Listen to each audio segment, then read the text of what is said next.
আল্লাহর হক বান্দার হক উভয়টাই শতভাগ আদায় করার চেষ্টা করবেন, বলেন ইনশাআল্লাহ।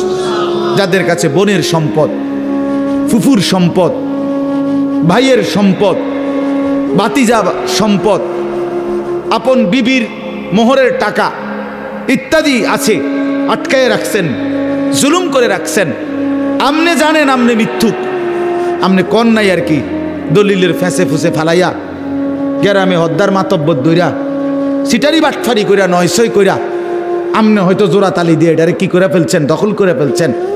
মনে রাখেন হাসরের ময়দানে আমনে বাটফারে রে আল্লাহ তাআলা 7 তবক জমিনের মাটি আপনার কান্দে তুল্লা দিবে। এটা বুখারীর হাদিস।